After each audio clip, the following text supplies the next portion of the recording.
প্রিয় দর্শক, ঈদ মোবারক। ইস্পাহানী মির্জাপুর চা মুক্ত মঞ্চ অনুষ্ঠানে আপনাদের সবাইকে স্বাগত জানাচ্ছি। আপনাদের সাথে আছি আমি মনজুর আলমুদ্দিন। আজকে আমাদের অতিথি আপনাদের সবারই অতি প্রিয় চেনা মুখ জনাব জুনায়েদ সাকিব, বর্তমানে পরিকল্পনা প্রতিমন্ত্রী। স্বাগত আপনাকে আমাদের এই অনুষ্ঠানে। ঈদ মোবারক। ধন্যবাদ আপনাকে, সবাইকে ঈদ মোবারক।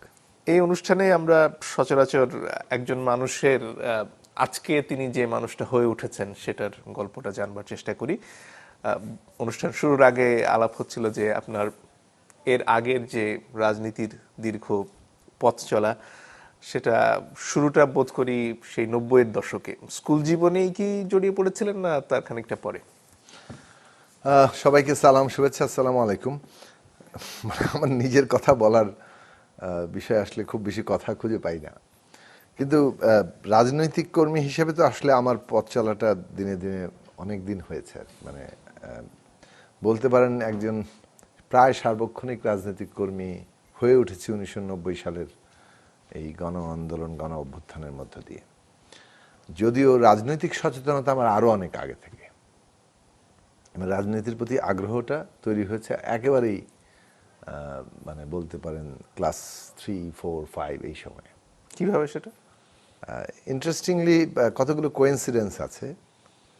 মানে আমার মামা, মানে আমার মায়ের ভাই বোনদের মধ্যে উনি একমাত্র ভাই, ফলে তো ওনার একটা বেশ বড় প্রভাব ছিল আমাদের শৈশবে। আমরা তাকে খুব ভয় পেতাম। তো উনি এবং আমাদের আরও আত্মীয় স্বজন যারা, তারা অনেকেই রাজনীতির সাথে যুক্ত ছিলেন। এরা সবাই মুক্তিযুদ্ধের প্রজন্ম, ফলে তখন তারা বিশ্ববিদ্যালয়ের ছাত্র, কেউ কেউ তার আগে থেকেই ছাত্রনেতা। ফলে 80-র দশকের ওই সময়ে, মানে 79, 78, 79, 80, 81 এই সময়টাতে তখন যারা বাড়িতে আসতেন কখনো ছুটি, ঈদ ইত্যাদিতে, গল্পগুজব হতো এবং মোস্টলি তারা পলিটিক্যাল আলোচনায় ঢুকে পড়তেন। আর সেই সব আলোচনায় আমার একটা বিশেষ আগ্রহের জায়গা ছিল। আমার নানা, তিনিও আবার, আমরা যেহেতু প্রায় আমার নানা আমরা ওনার সাথে অথবা উনি আমাদের সাথে থাকতেন,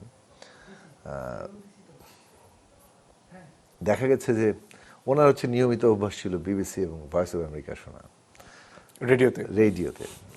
তো সেইটার একটা কি বলে যে প্রভাব ছিল। আমরা নানার সাথে বসে বসে আমরা ভয়েস অফ আমেরিকা শুনছি, বিবিসি শুনছি। আমেরিকান পলিটিক্স নিয়ে ওনার আগ্রহ, এটা পরবর্তীকালে আরও দেখেছি আর কি। কারণ বিশেষত যুক্তরাষ্ট্রের নির্বাচনে মানে আমার নানার কারণে আমি অনেকটা আগ্রহী হয়ে পড়তাম, কিংবা যুক্ত হয়ে পড়তাম আর কি। তো যেটা ঘটেছে সেটা হচ্ছে যে ওইটা একটা রাজনীতির প্রতি আগ্রহ তৈরি করেছে। আমার বাবা সরকারি কর্মকর্তা ছিলেন প্রশাসনে।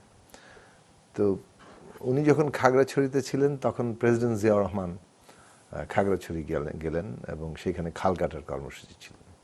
তো এসডিও সাহেবের ছেলে, আমার বাবা এডিশনাল এসডিও, আমরা 3 ভাই। মানে মোটামুটি ওই উনি আসলেন, ওনার সাথে থাকা কিংবা খাল কাটতে পর্যন্ত যাওয়া, যেহেতু আমাদের অ্যাক্সেসটা একটু শিশু হওয়ার কারণে বেশি ছিল, সেটা ছিল। এবং এগুলো রাজনৈতিকভাবে এক ধরনের রাজনীতির প্রতি একটা আগ্রহের জায়গাটা তৈরি করেছে। তারপরে ওনার শাহাদাতের পরে বলা চলে যে বাংলাদেশের রাজনীতিতে তখন একটা নির্বাচন হয়েছিল, প্রেসিডেন্ট ইলেকশন। জাস্টিস সাত্তার বিএনপির প্রার্থী ছিলেন, ডক্টর কামাল হোসেন নৌকা মানে আওয়ামী লীগের প্রার্থী ছিলেন, জেনারেল ওসমানী দাঁড়িয়েছিলেন, হাফেজ হুজুর সাহেব দাঁড়িয়েছিলেন বটগাছ মার্কা নিয়ে। তারপরে ন্যাশনাল আওয়ামী পার্টি থেকে দাঁড়িয়েছিলেন প্রফেসর মুজাফফর আহমেদ কুড়েঘর মার্কা নিয়ে।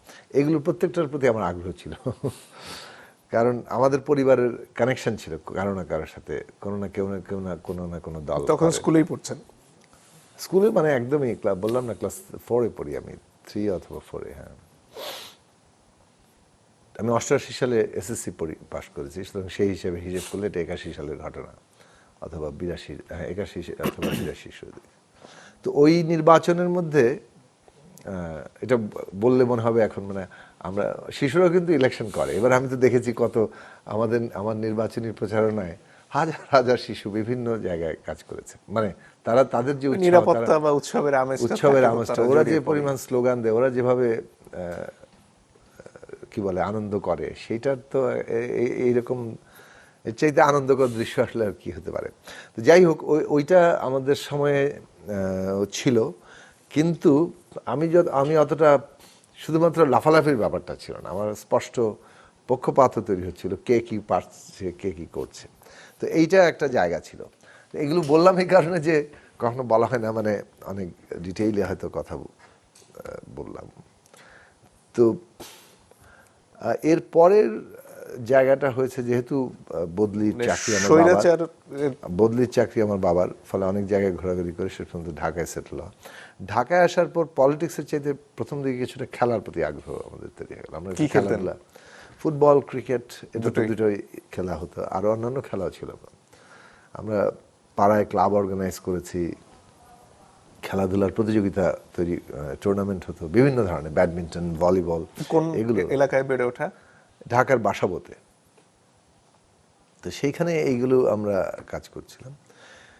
ঘটনাটা ঘটলো যে ঢাকা কলেজে যখন আমি ভর্তি হলাম, তখন তো স্বৈরাচার বিরোধী আন্দোলন তুঙ্গে একেবারে। এবং আমার বন্ধুরা সবাই অনেকেই পলিটিক্স করছে, আমাদেরও পলিটিক্সের প্রতি আগ্রহ ছিল, আমি সহ আমার দু একজন বন্ধু।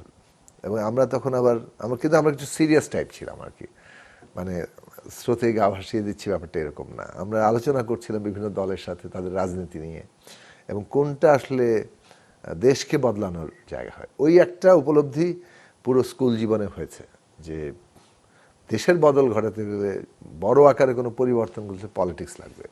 মানে ইন্ডিভিজুয়ালি অনেক চেঞ্জ করা হতে যায়, কিন্তু পলিটিক্স ছাড়া বড় চেঞ্জ করা যাবে না। এইটার কারণেই আমরা বিভিন্ন দলের সাথে আলোচনা করছিলাম, কিন্তু শেষ পর্যন্ত পুরো বনিবনা হয়ে ওঠেনি। এর মধ্যেই খেলাধুলার ঝোঁকটাও বেশ কাজ করছিল। তারপরে এসলো 90-র মুভমেন্ট। আমরা ইন্টারমিডিয়েট পরীক্ষা দিয়ে ফেললাম। তখনও ঢাকা কলেজ না, ঢাকা কলেজ আমরা পরীক্ষা দিয়ে ফেলেছি। পরীক্ষা দেওয়ার পরে কিন্তু মানে জুন জুলাই থেকেই এক ধরনের আন্দোলনের শুরু হয়ে গেল। 10ই সেপ্টেম্বর জিহাদকে পুলিশ গুলি করে মেরে ফেললো, তারপরে তো সর্বদলীয় ছাত্র ঐক্য গঠিত হলো। তো ওর আগেই আন্দোলনের একটা ঢেউ ছিল, কিন্তু 10ই সেপ্টেম্বরের পরে আন্দোলনের ঢেউটা অনেক বড় হয়ে গেল, এবং সেইটার আঁচ আমাদের মধ্যে পৌঁছেছে।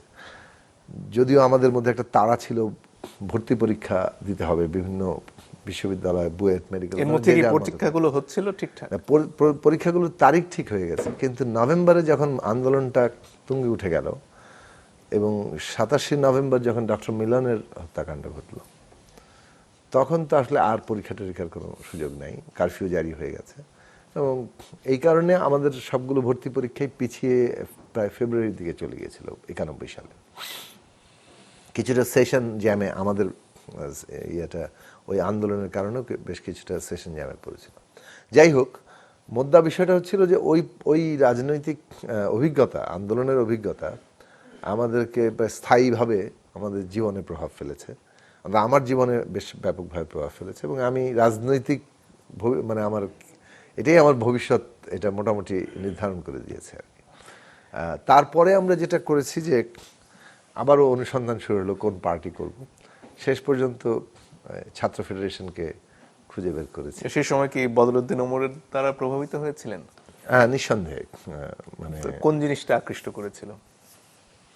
একটা জিনিস হচ্ছে 91 সালের নির্বাচনের পরে যে অ্যাসপিরেশনটা তৈরি হয়েছিল, মানে আমরা কিন্তু পলিটিক্যালি বেশ সচেতন ছিলাম বলেই মানে এখন দাবি করছি আর কি, কারণ অনেকগুলো বিষয়ে আমাদের বেশ কড়া অবস্থান ছিল যে এই জিনিসটা অ্যাচিভ করা গেল কিনা, ওই জিনিসটা অ্যাচিভ করা গেল কিনা।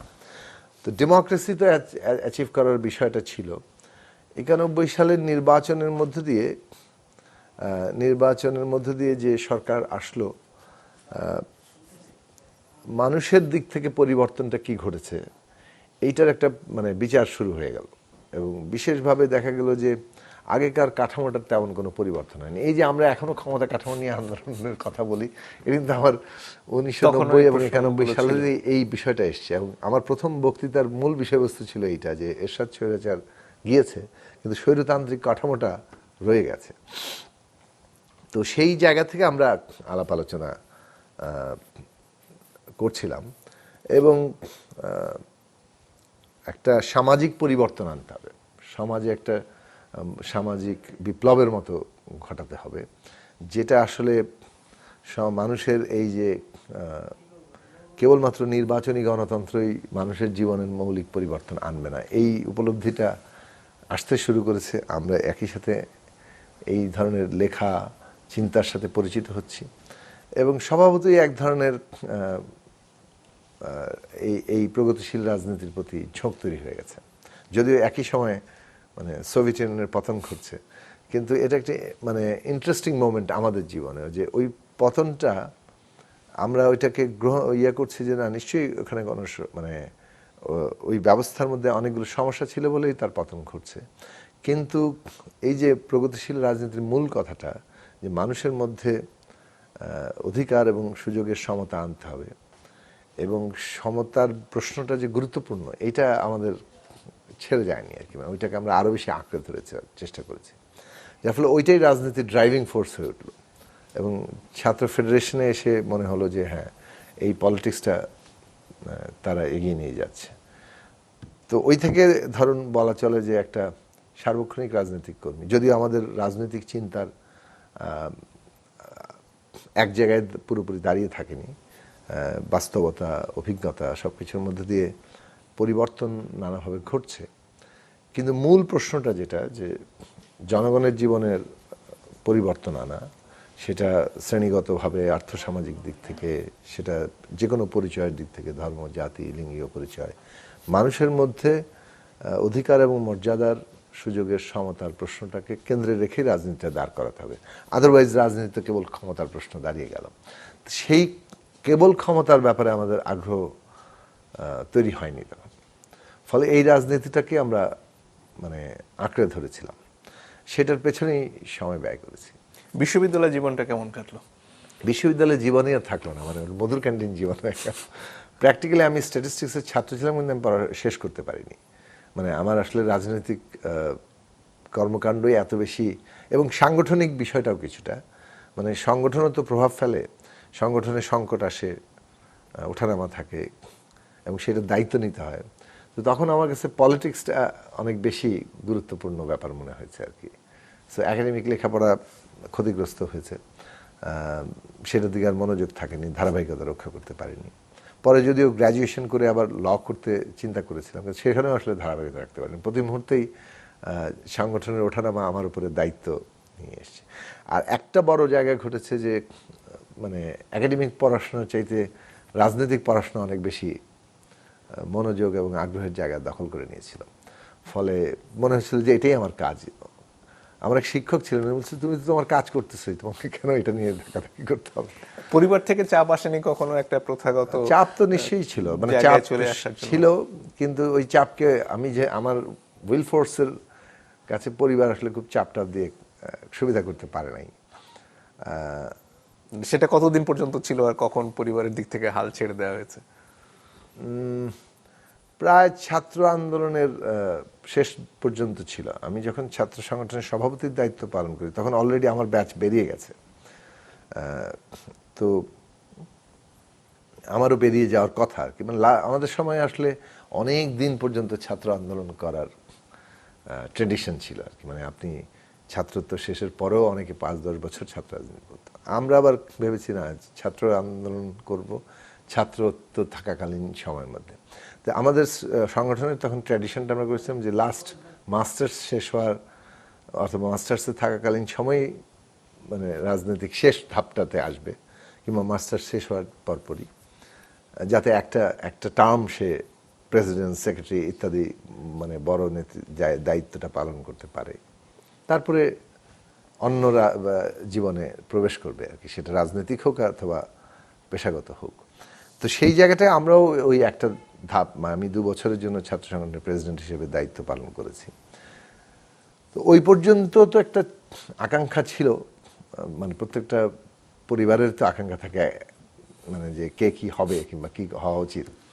তো সেইগুলো কোনোটাই যাচ্ছি না। আমার রাজনীতি দেখে তারা যে একটা খুব বড় ভবিষ্যতে চিন্তা করতে পারছে, সেটাও না।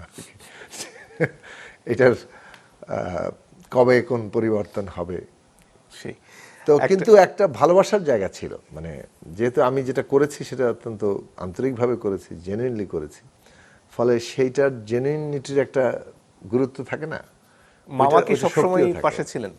হ্যাঁ, মামা আহ, মামার পাশে তো ছিলেন না, মানে দেখা সাক্ষাৎ কম হতো, কিন্তু আমি যখন পলিটিক্স করতে শুরু করি একটা পর্যায়ে গিয়ে উনি আর আমাকে প্রথম দিকে একটু শাসনের ব্যাপার ছিল, চেষ্টা করেছেন বাট ফেল করেছেন, আর শেষের দিকে বরং ওটা উল্টো হতে শুরু করে আর কি, যে উনি বুঝতে পেরেছেন যে আমিও যথেষ্ট সাবালক হয়েছি, ফলে তখন ওই পারস্পরিক স্বীকৃতির জায়গাটা ছিল ওনার।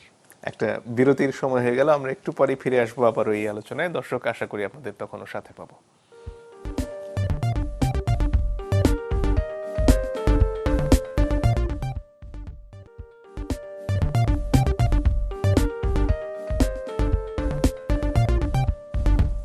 দর্শক, আপনারা দেখছেন ইস্পাহানি মির্জাপুর চা মুক্ত মঞ্চ, আমাদের সাথে আছেন জুনায়েদ সাকি। যে ধারাবাহিকতার আলোচনা আমরা করছিলাম সেখানে পর্যায়ে নিশ্চয়ই গণসংহতি আন্দোলনটা কিভাবে গড়ে উঠলো সে প্রসঙ্গটা প্রাসঙ্গিক হয়। গণতান্ত্রিক বিপ্লবী জোট ভেঙেই কি এটি গড়ে উঠলো নাকি স্বতন্ত্রভাবে গড়ে উঠলো? না, আমি তখনও ছাত্র সংগঠনের সভাপতির দায়িত্বে আছি। 2000 সাল আমাদের সম্মেলন ঠিক হয়ে গেছে, কিন্তু ওইরকম একটা মোমেন্টেই, অত বিস্তারে না যাই, মানে আমাদের সাথে আমাদের তৎকালীন পার্টি নেতৃত্বের একটা মত পার্থক্য তৈরি হয়। কি নিয়েছিল সেটা মনে পড়ে? কিছুটা প্রধানত সাংগঠনিক পদ্ধতিগত প্রশ্ন নিয়ে কিছু, এবং রাজনৈতিকও কিছু প্রশ্নে আর কি, মানে কিন্তু যেটা হয় যে অনেক সময় ছোট কিংবা যে বিরোধ মীমাংসেয়, সেটা ঠিক মীমাংসা না হয়ে বরং আরো বেশি বিরোধের জায়গাতে চলে যেতে পারে, সেইটা ওইরকমটাই অনেকটা ঘটেছিল আর কি। পরবর্তীকালে মনে হয়েছে যে না, এই বিরোধগুলো আসলে মানে বেশ বড় রাজনৈতিক দার্শনিক উপলব্ধিগত জায়গাতেও, তো সেটার প্রসঙ্গ ছিল আর কি। কিন্তু যে যে বিষয়গুলো নিয়ে শুরু হয়েছিল, মানে সাংগঠনিক পদ্ধতিগত প্রশ্ন, আমাদের বিকাশের প্রশ্ন এবং রাজনৈতিক প্রশ্ন, এইগুলোর আমাদের কাছে যখন আমরা বিচ্ছিন্ন হয়ে পড়ি, তার আগে মনে হয়েছিল যেগুলো মীমাংসীয় সমস্যা, এবং আমাদের মীমাংসাটাই আমাদের উদ্দেশ্য ছিল, যে আমরা এগিয়ে যাব মানে সংগঠনের ভেতরে আলাপ আলোচনার মধ্যে দিয়ে। কিন্তু সেটার সুযোগটা খুব তৈরি হয়নি, ফলে গণতান্ত্রিক চর্চা নিয়েও আমরা প্রশ্ন তুলেছিলাম। যাই হোক, শেষ পর্যন্ত যেটা ঘটলো যে আমাদের একটা বিচ্ছেদ ঘটলো। আমি তখনও ছাত্র সংগঠনের সভাপতির দায়িত্বেই আছি। আমরা আমাদের মতো করে সম্মেলন করলাম, আমাদের নতুন নেতৃত্ব আসলো, এবং কিন্তু পার্টির সাথে আমাদের এক ধরনের বিচ্ছেদ ঘটলো। ফলে আমরা একটা নতুন প্রক্রিয়া শুরু করতে চাইলাম, এবং সেই ক্ষেত্রে যেহেতু আমি ছাত্র সংগঠন থেকে বিদায় নিয়েছি, কিন্তু ছাত্র সংগঠনটা কাজ করছে, এবং একই সাথে আমাদের সাথে আবার শ্রমিক সংগঠনের একাংশ নানাভাবেই আমাদের সাথে যারা কাজ করতে আসলেন, তখন আমরা ভাবলাম যে একটা পলিটিক্যাল প্ল্যাটফর্ম তৈরি করা দরকার, যেখানে ছাত্র, শ্রমিক কিংবা অন্যান্য শ্রেণী পেশার মানুষ তারা যুক্ত হবে। এবং এই সময়ে আরও বেশ কিছু স্টাডি সার্কেল গ্রুপ ছিল ঢাকা বিশ্ববিদ্যালয়ে, যাদের সাথে আমাদের ঘনিষ্ঠ যোগাযোগ, ওরাও আমাদের সাথে যুক্ত হলো। আমাদের পার্টির এখন যিনি নির্বাহী সমন্বয়কারী আবুল হাসান রুবেল, তিনি এরকম একটা স্টাডি সার্কেল গ্রুপকে চালাতেন। তা আমরা একসাথে যুক্ত হলাম, এবং আমরা গণসংহতি আন্দোলন গঠন করলাম। যদিও এটা গঠন করতে করতে প্রায় বছর দেড়েক সময় নিয়েছি আমরা, মানে 2002 সালের 29শে আগস্ট এসে আমরা এটাকে আনুষ্ঠানিকভাবে ঘোষণা করলাম। কিন্তু আমরা তখনই একটা পার্টি ডিক্লেয়ার করি, এটা প্ল্যাটফর্ম হিসেবে শুরু করলাম। আমরা গণসংগঠনগুলোর এটা একটা প্ল্যাটফর্ম, আমরা একসাথে কাজ করব, মানে এবং জনগণের স্বার্থের ভিত্তিতে আন্দোলনের প্রক্রিয়ার মধ্যে দিয়ে একসময় পার্টি করে উঠবে, এরকমটা আমাদের ধারণা হিসেবে আমরা নিয়েছিলাম। ফলে বলা চলে 2002 সাল থেকে কিংবা তার আগে থেকেও, মানে 2015 সালে আমরা যখন আমাদের তৃতীয় জাতীয় সম্মেলনে গণসংহতি আন্দোলনকে পার্টি হিসেবে ডিক্লেয়ার করি, তার আগ পর্যন্ত এই সময়কালের মধ্যে মানে সব ধরনের মানে বাংলাদেশে ছোট বড় এমন কোনো জনস্বার্থভিত্তিক আন্দোলন হয় না যেটাতে আমরা যুক্ত ছিলাম না। কোনোটার সাথে কর্মী হিসেবে, কোনোটার সাথে সংগঠক হিসেবে আমরা ভূমিকা রেখেছি, এবং সেইটা একটা বস্তি উচ্ছেদের বিরুদ্ধে আন্দোলন হোক, সেইটা শিক্ষাঙ্গনে নানান ধরনের আন্দোলন হোক, কিংবা গণমানুষের বিভিন্ন রকম দাবি দেওয়া, শ্রমিক কৃষক, তেল গ্যাস বিদ্যুৎ বন্দর এমনকি রক্ষা যে জাতীয় কমিটি, সম্পদ রক্ষার ক্ষেত্রে।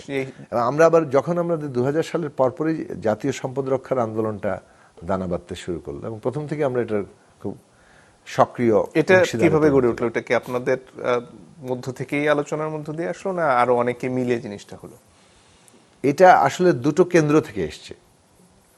আমরা যে পার্টির সাথে যুক্ত ছিলাম, যেখানে বদরুদ্দিন ওমর ছিলেন, অধ্যাপক আনু মোহাম্মদ ছিলেন, তাদের দিক থেকেও একটা এই জাতীয় সম্পদ রক্ষার আন্দোলন বলা চলে। 1998 সালে প্রথমেই আমরা গ্যাস রপ্তানির ব্যাপারে আমাদের পজিশন নেই। ছাত্র ফেডারেশন প্রথম পোস্টার বের করে গ্যাস রপ্তানি প্রসঙ্গে, এবং আমাদের গ্যাস নিয়ে যে আমাদের গ্যাসের যে অনেক গ্যাসের উপরে ভাসছি আমরা, এসব জিনিস যে আসলে ঠিক তথ্য হিসেবে সঠিক না, বরং আমাদের গ্যাস সম্পদ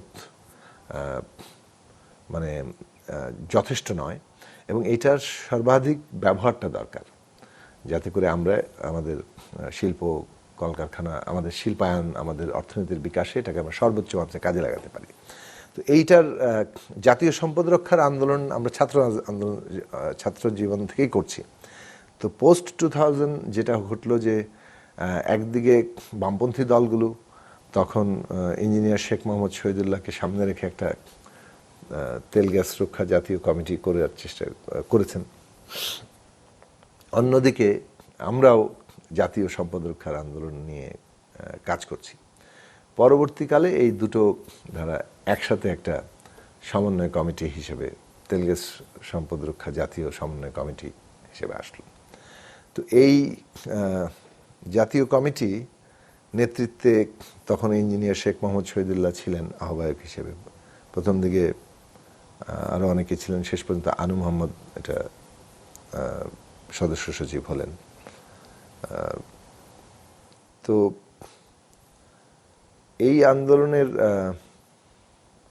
সাথে আমাদের একটা মানে সক্রিয়ভাবে অংশীদার হওয়া শুরু থেকেই আমরা চেষ্টা করেছি, এবং প্রথম যখন লং মার্চ হয় ঢাকা থেকে বেবিয়ানা পর্যন্ত, সেই লং মার্চে আমরা খুব সক্রিয়ভাবে অংশ নেওয়ার চেষ্টা করছি। আমাদের শক্তি সামর্থ্য সীমিত ছিল, কিন্তু সেটা নিয়ে আমরা সর্বোচ্চ মাত্রায় অংশ নিয়েছি। ফলে আমরা একটা অ্যাক্টিভ গ্রুপ হিসেবে উপস্থিত ছিলাম তখন। শেখ হাসিনার সময়ে শাসন আমলে যে তীব্র নিষ্পেষণ, সেটার বিরুদ্ধে আপনি দীর্ঘ সময় ধরে লড়াই করেছেন, একেবারে সামনে থেকে কথা বলেছেন। এই আন্দোলনটা ধীরে ধীরে যে জুলাইয়ে এসে পরিণতি লাভ করলো, এই গড়ে ওঠাটায় পেছনে যে নানা শক্তির দীর্ঘদিনের অবদান, সেটাকে আপনি খুব সংক্ষেপে যদি সামনে তুলে ধরতেন, আপনারা কিভাবে দেখেছেন আপনাদের জায়গা থেকে? প্রথম বিষয় বলি, 2004-05 সাল থেকেই যখন তত্ত্বাবধায়ক সরকারের প্রসঙ্গটা একটা বিতর্কের জায়গাতে যাবে বলে শঙ্কা দেখা দিল, এবং ওই যে বিচারপতিদের 2 বছর বয়স বৃদ্ধি এবং তার ফলে তত্ত্বাবধায়ক সরকার একটা প্রশ্নের মুখে পড়ল, বোঝা যাচ্ছিল আবার একটা আন্দোলন হবে। এবং আওয়ামী লীগের নেতৃত্বে তখন 23 দফার ভিত্তিতে তারা একটা বেশ 14 দলীয় জোট ইত্যাদি করে তুলল। আমরা তখন আমাদের দিক থেকে এটা ক্রিটিক হাজির করছিলাম যে এই যে মানে 23 দফা দেওয়া হচ্ছে, 23 দফার মধ্যে আসলে ক্ষমতা কাঠামোর বদলের কোনো প্রশ্নই নেই। হ্যাঁ, ফলে বাংলাদেশের সংকটের উৎপত্তি যেখান থেকে হচ্ছে সেটাকে অ্যাড্রেস তারা করছে না, তারা স্রেফ নিজেদের ক্ষমতার প্রসঙ্গটাকে বারবার টানছে, এবং আমরা দেখছি যে আমরা একই বৃত্তে ঘুরপাক খাচ্ছি। ফলে এটা যখন 5-6 সালে এসে ওই একটা রাজনৈতিক সংকটের জন্ম দিল, তখনও বলা চলে আমরা তখন এককভাবে শুধু না, আরও কয়েকটি গণতান্ত্রিক প্রগতিশীল দলের সাথে আমরা একসাথে জোটবদ্ধভাবে এই কথাটা জোরের সাথে তুলেছিলাম যে বিদ্যমান ক্ষমতা কাঠামো, সাংবিধানিক ক্ষমতা কাঠামো, এটার যদি আমরা গুণগত পরিবর্তন না করি, তাহলে আমরা এই বৃত্তি ঘুরপাক খেতে থাকব। প্রত্যেকটি নির্বাচন কেন্দ্রিক সংকটের জন্ম দিবে, এবং আমরা এখান থেকে আসলে আগাবো না। এক্ষেত্রে আমাদের 90-এর এক্সপিরিয়েন্স, 91 সাল, 96 সালে তত্ত্বাবধায়ক সরকার, 2001-এ কী ঘটলো এবং 6-এ এসে কী ঘটছে, তারপর তো 1-11 সরকার আসলো, এবং ওইটার পরে আমরা যেটা দেখতে পেলাম যে বাংলাদেশের আম, রাজনৈতিক বিভাজনকে কাজে লাগিয়ে এইখানে নানান আধিপত্যকারী শক্তি প্রভাব বিস্তার করছে, তাদের স্বার্থ আদায় করে নিচ্ছে। আমরা আমাদের নিজেদের স্বার্থ আদায় করতে পারছি না। আমরা জাতীয় স্বার্থের ভিত্তিতে অপর রাষ্ট্রের সাথে সম্পর্কিত হওয়ার বদলে আঞ্চলিক এবং বৈশ্বিক মানে পরাশক্তি বলেন কিংবা বড় শক্তিগুলো বলেন তাদের প্রভাবের মধ্যে পড়ে যাচ্ছি।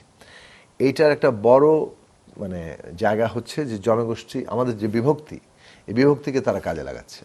এবং আমরা এমন কোনো রাজনৈতিক ব্যবস্থা, অভিন্ন রাজনৈতিক ব্যবস্থা গড়ে তুলতে পারছি না যেটার অংশীদার সবাই মনে করবে এবং নিজেদেরকে তারা এর মধ্যেই মানে বিরোধ প্রতিদ্বন্দ্বিতা সত্ত্বেও একই ব্যবস্থার অংশীদার মনে করবে। ফলে আমরা রাষ্ট্র হিসেবে, দেশ হিসেবে, জনগোষ্ঠী হিসেবে আমরা একটা এই যে কমন ইন্টারেস্টের জায়গায় দাঁড়াতে পারবো যে আমাদের একটা জাতীয় স্বার্থ আছে, একটা সাধারণ স্বার্থ আছে, তার ভিত্তিতে আমরা অপর রাষ্ট্রের সাথে যুক্ত হব। এটার জন্য ফলে সার্বভৌমত্বের প্রশ্নটা কিন্তু কেবল বহিস্থ প্রশ্ন না, মানে অপর রাষ্ট্রের সাথে সম্পর্কের প্রশ্ন বটেই, কিন্তু এটার একটা মানে এটার ভিত্তিটা কিন্তু মূলত অভ্যন্তরীণ প্রশ্ন। আপনি যদি জনগোষ্ঠীকে ঐক্যবদ্ধ রাখতে না পারেন, আপনার সার্বভৌমত্ব থাকবে না। এবং এটা আমরা আমাদের সাম্প্রতিক বিশ্বকের দিকে তাকালেই বুঝতে পারছি। কাজে এই জায়গাটাতে আমরা তখন জোর দিয়েছিলাম যে সাংবিধানিক ক্ষমতা কাঠামো এবং আমাদের এমন একটা রাজনৈতিক ব্যবস্থা যেটাতে ঐক্যবদ্ধ রাখার জায়গাটা আসবে। এবং তত্ত্বাবধায়ক ব্যবস্থা ইজ নট এনাফ। তত্ত্বাবধায়ক ব্যবস্থাটা হয়েছে, এটা সংকটের কারণেই এসছে, কিন্তু এটা সংকটের সমাধান দিতে পারছে না পুরোপুরি, কারণ মৌলিক ক্ষমতা কাঠামোটা ওই জায়গায় থাকার ফলে তত্ত্বাবধায়ক ব্যবস্থাটাকেও যে যার মতো করে পক্ষে নেওয়ার চেষ্টা করছেন। তো এইটা ওই সময়ের আমাদের উপলব্ধি ছিল, ফলে আমরা সেটা 2007-08 আরও ব্যাপকভাবে দেখেছি। এবং এই যে -2 ফর্মুলা পলিটিক্স এভাবে আসলে পরিশুদ্ধ হয় না, এবং এটা আমরা বিরোধিতা করেছি। -2 রাজনীতি দিয়ে আসলে কোনো রাজনৈতিক পরিশোধন ঘটবে না, বরং গণতান্ত্রিক ব্যবস্থা নির্মাণ হলে আমাদের রাজনৈতিক দলগুলো তারা আসলে নিজেদেরকে মানে এই গণতান্ত্রিক ব্যবস্থার সাথে নিজেদেরকে খাপ খাইয়ে নিবে অথবা নিজেকে সেই অনুযায়ী তদনুযায়ী পরিবর্তন করবে। ফলে গণতান্ত্রিক ব্যবস্থার প্রশ্নটা রাজনৈতিক দলগুলো নিজেরা যে সংকটের জন্ম দিচ্ছে, তাদের নিজেদেরই এই জায়গাটাতে একটা আবশ্যিকতা সৃষ্টি হবে। এটার এই ধরনের বিশ্লেষণগুলো কিন্তু আমাদের লেখাপত্রে ছিল। আমাদের লেখাপত্র তখন অনেক হয়তো কম মানুষ পড়তো, ফলে হয়তো অতটা প্রধান আসেনি। এখন যেমন ধরেন অনেক সোশ্যাল মিডিয়ার কারণে অনেক বেশি প্রভাব ফেলা যায়। ওই সময়ে থেকেই আমরা এই কথাগুলো বলছি। ফলে 2009-এ যখন একটা নির্বাচনও হলো, কিন্তু আমরা এই নির্বাচনের মধ্য দিয়ে বাংলাদেশে গণতন্ত্রের যাত্রা হয়েছে এটা পুরোপুরি আমরা মনে করিনি। বরং আমরা দেখতে পাচ্ছি যে আমরা একটা আরও গভীর মানে বিভেদের মধ্যে ঢুকতে যাচ্ছি। এবং সেইটার স্পষ্ট মানে প্রকাশটা ঘটে গেল 2011 সালে, যখন পঞ্চদশ সংসদের মধ্য দিয়ে তত্ত্বাবধায়ক ব্যবস্থা বাতিল করে ফেলা হলো। তখন তো পরিষ্কার বোঝা যাচ্ছে এটা একদলীয় শাসনের দিকে যাচ্ছে। এবং সেই কারণে আমরা আরও শক্তভাবে এই সাংবিধানিক প্রশ্নগুলো, সেই সময় থেকে আমি টক শোতে আসা যাওয়া শুরু হয়েছে নিয়মিতভাবেই। ফলে আমাদের এই কথাগুলো আমরা যেগুলো আগে লিফলেটে লিখতাম কিংবা কোনো সেমিনারে বলা হতো কিংবা কোনো সমাবেশে আমরা বক্তৃতা দিচ্ছি, আমাদের তো সংবাদ মাধ্যমে আমাদের তেমন কোনো জায়গা, আমরা রাজনৈতিক দল হিসেবে হয়তো আকারে ছোট ছিলাম, কিন্তু আমরা যত মিছিল মিটিং করেছি, বিভিন্ন প্রশ্নে যত সভা সমাবেশ করেছি, এটা খুব মানে ধরেন খুব কম পার্টি আসলে এই পরিমাণে সংখ্যায় তারা করেছে। এখন ধরেন কেউ কেউ হয়তো লাখো লোকের সমাবেশ করছে, আমরা হয়তো কয়েকশো লোকের সমাবেশ করছি, কিন্তু আমরা পরিমাণে এবং গুণগত দিক থেকে এই প্রশ্নগুলোকে সবসময় জনগণের স্বার্থটা হাজির করেছিলাম। তো সেটা 2011 সালের পরে একদিকে মানে এটা খুব স্পষ্টভাবে আমরা তুলতে পারলাম। টেলিভিশন টক শোতে অংশ নেওয়ার কারণেই আগে আমাদের কথার যতটুক মানুষের ব্যাপ্তি ঘটতো, এটা কিছুটা বাড়তে শুরু করলো। এবং আমাদের ক্রাইসিস যত বাড়তে থাকলো, তত আমাদের কথার গুরুত্বও বাড়তে থাকলো। 2014 সালের একেবারে ওই যে 153টি আসন নির্বাচনের আগেই ঘোষণা হয়ে যাওয়া, এই যে নির্বাচন নিয়ে একটা মানে সর্বোচ্চ তামাশা, এইটার পরে কিন্তু এই প্রসঙ্গটা আরও জোরদার পেল। এবং আমরা বুঝতে পারছিলাম যে জনগণ আমাদের কথা শুনছে এবং আলটিমেটলি বাংলাদেশে এটা যে একটা আবশ্যিক ব্যাপার হয়ে দাঁড়াচ্ছে, এই পরিবর্তনটা মৌলিকভাবে করতে হবে, সেটা মানুষও উপলব্ধি করতে শুরু করেছেন।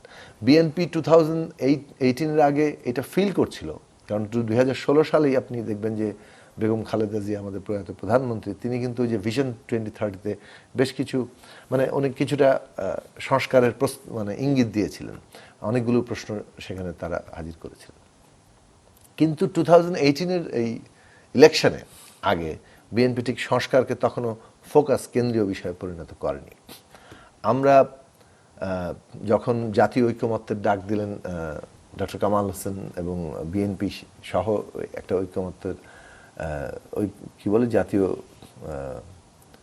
জোট তৈরি করা, ফ্রন্ট তৈরি হলো, হ্যাঁ, সেই ফ্রন্টে আমরা যোগ দেইনি, কিন্তু ওই ঐক্যের সমাবেশে আমরা গিয়েছিলাম এবং আমরা মানে এই প্রসঙ্গগুলো তুলেছিলাম যে সম্ভাব্য নতুন একটা সামাজিক চুক্তি কিংবা আমাদের একটা জাতীয় সনদ দরকার এবং সেইটা কি কতগুলো পয়েন্টের উপর দাঁড়াবে।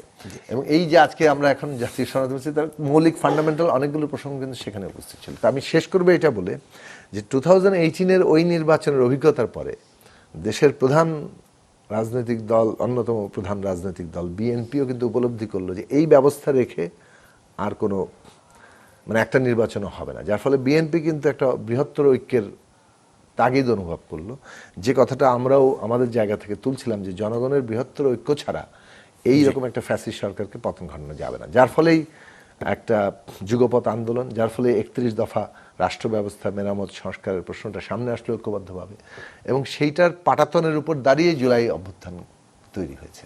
অসংখ্য মানুষের রক্ত, অসংখ্য শহীদের রক্ত, তরুণের রক্ত, নারী, শিশু, বৃদ্ধ, বাঙালি, চাকমা, মারমা, হিন্দু, মুসলমান, এটা যেমন ফ্যাসিবাদ বিরোধী লড়াইয়ে অসংখ্য রাজনৈতিক কর্মী গুম খুনের শিকার হয়েছেন, হত্যাকাণ্ডের শিকার হয়েছেন, জুলাই এসে সেটার একটা তীব্রতম রূপ আমরা দেখলাম এবং জনগোষ্ঠীর একটা উত্থান দেখলাম। আর একটা বিরতির সময় হয়ে বিরতির গেছে, জন্য আছে। বিরতি থেকে ফিরে এসে আবার ওই আলোচনায় ফিরছি আমরা, আশা করি আপনারা সাথে থাকবেন।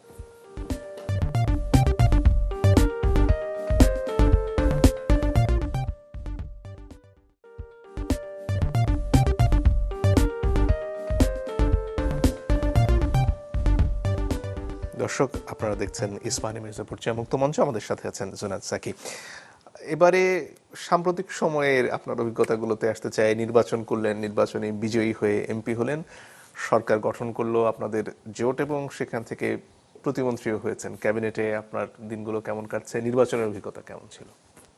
আচ্ছা, আপনার এই প্রশ্নে যাওয়ার আগে একটা কথা বলি। আমার এতক্ষণ ধরে বয়ানে মনে হতে পারে যে বোধহয় আমরাই সব কিছু করেছি, মানে এরকমটা মানে ভাবে আমাদের বলার উদ্দেশ্য না।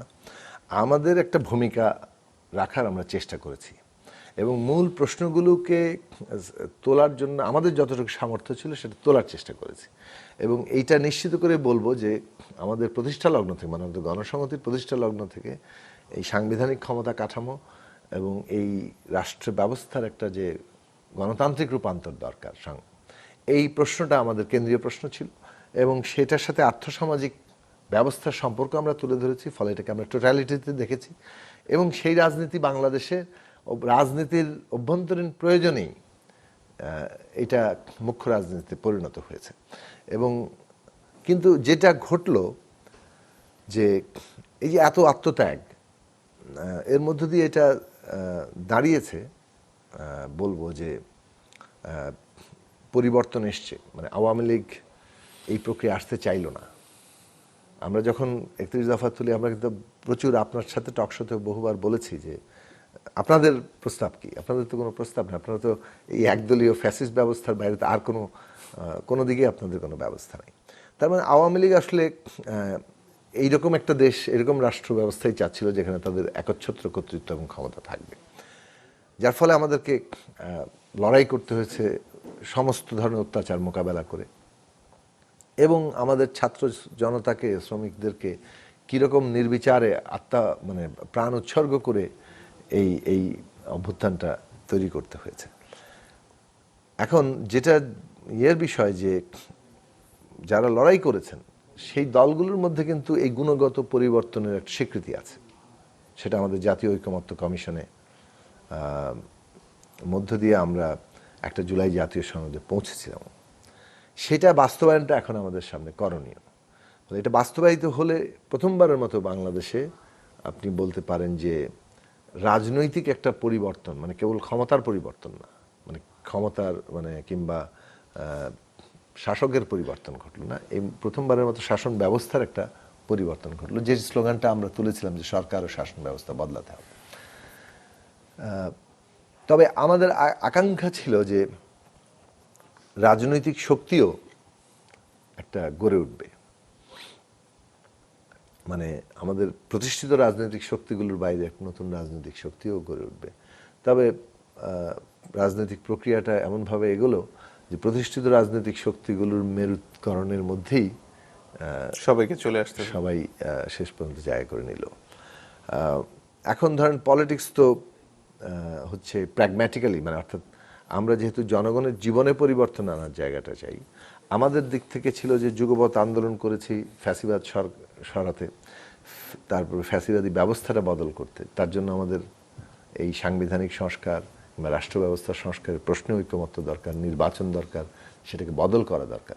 ফলে এই পুরো প্রক্রিয়াটাতে আমরা মনে করেছি যে আন্দোলন কেবলমাত্র সরকার পতনেই শেষ না, এই পুরো প্রক্রিয়াটাতেই যুগপৎ আন্দোলন অব্যাহত রাখা দরকার। সেই কারণে আমরা বিএনপির সাথে যে যুগপৎ আন্দোলনের ধারাবাহিকতা সেটা বজায় রেখেছি, সেটা নির্বাচন পর্যন্ত, এমনকি সরকার পর্যন্ত। কারণ আমাদের সামনে এই কাজগুলো আছে, যেখানে শাসন ব্যবস্থা বদলের প্রশ্ন আছে, আর্থসামাজিক ব্যবস্থা বদলের প্রশ্ন আছে, সেখানে এই ধারাবাহিকতাই আমাদের নির্বাচনে অংশ নেয়। সেখানে সংবিধান সংস্কার পরিষদ নিয়ে বিরোধী দলের সাথে সরকারের যে চাপানুতর চলছে সংসদে, সেটাকে আপনি কিভাবে দেখেন? এখন যদি আমাকে জিজ্ঞেস করেন, গণসংহতি আন্দোলন সংবিধান সংস্কার পরিষদের প্রস্তাব করেছে। আমরা 28শে আগস্ট যুগপৎ আন্দোলনেরই আমাদের গণতন্ত্র মঞ্চের যে সমাবেশ ছিল শিল্পকলা একাডেমির পাশের রাস্তায়, সেখান থেকে আমরা প্রথমে এই জিনিসটা তুলি যে আগামী নির্বাচন হবে সংবিধান সংস্কার পরিষদের নির্বাচন। তখন তো অভ্যুত্থান কিংবা এই আন্দোলন প্রসঙ্গগুলো আসেনি, কিন্তু এইটা আমরা বলেছিলাম এই কারণে যে যে সংস্কারগুলো আমরা করতে চাইছি এটা কেবল অ্যামেন্ডমেন্ট আকারে করলে এর পরিণতি কি হয়, 13th অ্যামেন্ডমেন্ট 15th অ্যামেন্ডমেন্টের ক্ষেত্রে আমরা দেখেছি, মানে 15 তো আমরা পরে দেখলাম, অভ্যুত্থানের পরে 13 দেখেছি, এর আগেরগুলো দেখেছি। ফলে সংবিধানের ক্ষমতা কাঠামোকে যদি আমরা পরিবর্তন করতে চাই, যেহেতু মৌলিকভাবে পরিবর্তনটা করা দরকার, সে কারণে এটা জনগণের মানে উইল হিসেবে, জনগণের ইচ্ছার প্রকাশ হিসাবে, জনগণের কর্তৃক ক্ষমতা প্রাপ্ত হয়ে করা দরকার। ফলে ইলেকশনটাতে আমরা একটা পার্লামেন্টই গঠন করছি, কিন্তু এই পার্লামেন্টের কাছে ওই ক্ষমতাটা থাকতে হবে যে পার্লামেন্ট সংবিধানের মৌলিক সংস্কার করবে এবং সেইটা কোনো কোর্ট বাতিল করে দেবে না। এইটাই ছিল আর্গুমেন্টের জায়গা। এখন আমাদের আর্গুমেন্টের জায়গা তো আমরা তুলেছি, কিন্তু বিএনপি একটা বড় পলিটিক্যাল পার্টি এবং তাদের আর্গুমেন্ট ছিল যে এই প্রসঙ্গ তো তারা তাদের মতো করে তুলেছেন। প্রথমত তারা মনে করেছেন যে সংবিধান পরিবর্তনের যে সাংবিধানিক পথ আছে সেটার মধ্যে দিয়ে যেতে হবে। দ্বিতীয়ত তারা সংবিধান সংস্কার পরিষদ এবং ইয়াতে শেষ পর্যন্ত এটা বিষয়ে ঐকমত্য হবেন কিনা তখনও পর্যন্ত ডিসিশন ফাইনাল হয় নাই, এটা আলোচনার মধ্যে চলছিল। কিন্তু এর মধ্যে জুলাই জাতীয় সনদ হয়েছে। জুলাই জাতীয় সনদ হওয়ার সিগনেচার হওয়ার পরে কিভাবে এটা বাস্তবায়ন হবে সেখানেই সংবিধান সংস্কার পরিষদ প্রসঙ্গটা আলোচনার মধ্যে থাকার কথা। বিএনপি তখনও পর্যন্ত এই বিষয়ে কিন্তু ঐকমত্যে আসেনি। এখন না আসার ফলে আপনি যখন গভর্নমেন্ট যখন একটা নোট অফ ডিসেন্ট বাতিল করে দিয়ে একটা আদেশ দিয়ে দিল, সেই আদেশে তো বিএনপি যেসব বিষয়ে তখন একমত হয়নি সেইগুলো তো এখানে আছে। এখন এইখানে দুটো প্রসঙ্গ ধরে, আমাদের দাবি আদায় হয়েছে, কিন্তু বিএনপি যেটাতে একমত হয়নি সেটা তার উপরে কি চাপিয়ে দেওয়া যায়? এটাও কিন্তু একটা মানে অন্যের অধিকারের প্রশ্ন। ফলে আমরা কিন্তু তখন থেকে পরিষ্কার করে বলেছিলাম যে আমাদের দাবি আদায় হওয়া মানে এই নয় যে অন্যের অধিকার খর্ব করার বিষয়ে আমরা তখন চুপ থাকবো। ফলে এইটা একটা বড় প্রসঙ্গ থেকেছে। এখন বিএনপির পক্ষ থেকে যেটা বলা হচ্ছে যে না, এই বিদ্যমান সংবিধানের মধ্যেই তারা থাকতে চান। সংবিধানের মধ্যে যেহেতু সংবিধান সংস্কার পরিষদ নামক কোনো জিনিস উল্লেখ নাই, এটার শপথ নেওয়ার কোনো বিধান নাই, কাজেই সংবিধান সংশোধন করে এই শপথের বিধান করে তারপর সেটাতে তারা যাবেন।